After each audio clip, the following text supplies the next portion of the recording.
I am Royani Grace Rojas, and today we are going to tackle about research in child and adolescent development. Research in child and adolescent development analyzes the developmental and cognitive stages of school-aged children. Why is there a research in child and adolescent development? What is its importance? By studying children, we can learn more about why they develop the way that they do and the most effective ways to help them to develop as responsible citizens with positive contributions to make. Teachers as consumers or end users of research.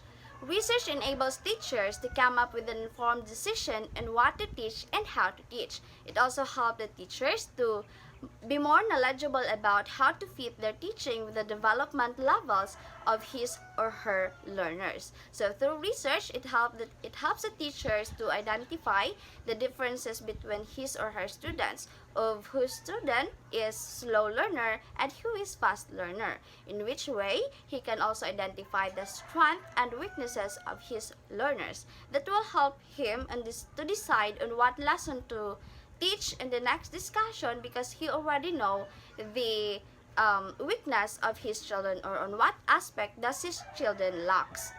Moreover, through research, it helps to the teachers to monitor their strategy on teaching, if it is effective or if he has to change his teaching strategy because it is not effective or helpful anymore for the development or growth of his learners. In which way, it also helps to in decision making of the teacher or educator on what proper or appropriate activities to give to his learners. For example, I have a grade 2 student, younger brother, and their module focuses on reading. In how many days of teaching him, we observe, because research starts with observation. So we observe that he can cope up with the discussion with the module alone. So we decide to change our strategy on teaching him. We uses visual aids with that is colorful, because it interests the eyes, or it catches the interest or the attention of the student. And then we use this flashcard, and we conclude that in that way he cope up with the discussion more easily than with the module alone. So that's in the teachers as the consumers. In research, the teacher is the first consumer, and then next is the students. Teachers as researchers. The conductive research does not only belong to the thesis and dissertation writers, but obviously, to my previous explanation, it is also for the benefits of our students and of our teachers. So an example of this is the research about the macro and micro skills of reading comprehension acquired by ALF students. In the researcher's study, the data on the screen will show the students' achievement in reading comprehension. The researchers' data explained that there were 72.5% or 29 samples under study which were considered successful in achieving excellent, good, and sufficient achievement. On the other hand, 27.5% or 11 samples were considered unsuccessful in comprehending the reading text well, and both the successful and unsuccessful samples were still had a lack of ability in answering the questions by using correct and complete grammatical sentences. Because of this study, the teachers find out that there are still students who cannot answer the question in complete sentences using correct grammatical structures. This study also implies that more reading comprehension activities should be implemented, and improved learning strategies should be engaged in teaching reading comprehension. The scientific method. The scientific method provides an objective or standardized approach to conducting experiments, and in doing so, improves their results.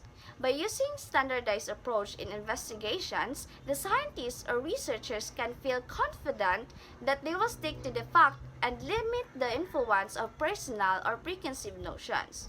So what is the scientific method?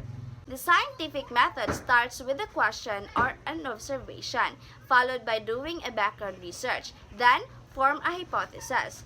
Then, try your hypothesis through an experiment. If you have already collected the data, analyze the data, and draw conclusions. And the last part of the scientific method is report the results. Research design. Researchers provide us with valuable information about a certain study through the help of research design. What is research design? Research design refers to the framework of market research methods and techniques that are chosen by researchers that allows them to utilize the methods of the study and to set up their study successfully in the future as well.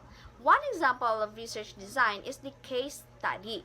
Case study is an in-depth investigation about an individual, a group, or an event that explore the causes of the underlying principles. It is extensively used in a wide variety of disciplines, particularly in social sciences. One example of a research that used case study as the research design is the study about the impact of increasing levels of multiculturalism on marketing practices, a study of McDonald's Indonesia.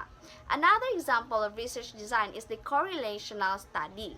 A correlational study is a non-experimental research method that studies the relationship between two variables. Correlation is a term that is a measure of the strength of a linear relationship between two quantitative variables. That is when one variable increases and while the other variable also increases and vice versa. For example, a positive correlation may be that the more you exercise, the more calories you burn. It is like hitting two birds in one stone. However, the other examples of research design will be discussed by my partners. So, stay tuned!